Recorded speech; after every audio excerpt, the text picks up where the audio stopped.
Well, this time tomorrow, polls will be closed and the tallying will begin for Prop 50. California voters will decide whether the state will redistrict itself. CBS LA political reporter Tom Wade joins us now with the final push, Tom. Yeah, it sounds like, or feels like we've been talking about this for a very long time, but it's only been a couple months. But yeah, tomorrow night, maybe we'll know, where this thing lands tomorrow night. So yeah, so much is at stake in this election. Prop 50 could shape the balance of power in Washington come next year's midterms. Polls show Prop 50 in the lead, but the No campaign is not giving up. And they're pointing out that special elections can be very unpredictable.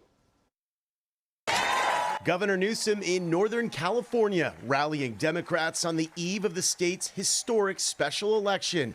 Voting ends Tuesday. Prop 50 is on the ballot. At stake, California's congressional map. The outcome of Tuesday's election could ultimately help decide the balance of power in Washington. What Proposition 50 represents to those that have been bullied, to those that have been demeaned. If Prop 50 passes, California will toss its current congressional map, created by a nonpartisan Citizens Commission, for a new map created by Newsom and state Democrats over the summer, which carves up GOP strongholds and will likely wipe out 5 Republican House seats. These lines are so crazy that they don't split streets up. They cut through backyards. Republicans are campaigning hard against Prop 50, but recent polls show they are behind and do not have much time to close the gap. Prop 50 is very likely to win. If it loses, that will be an historic upset, defying all the polls, all the indicators.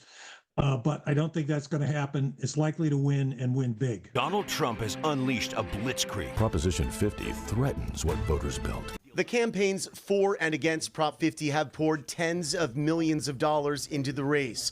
Political experts say Newsom and his allies picked a winning strategy: make Prop 50 about President Trump, whose approval rating is underwater across the Golden State. The yes side had a very simple message. Don't like Trump? Vote yes. And that's pretty much it. The details probably are things that don't interest that many voters, but they do know whether they like Trump or not, and most Californians don't.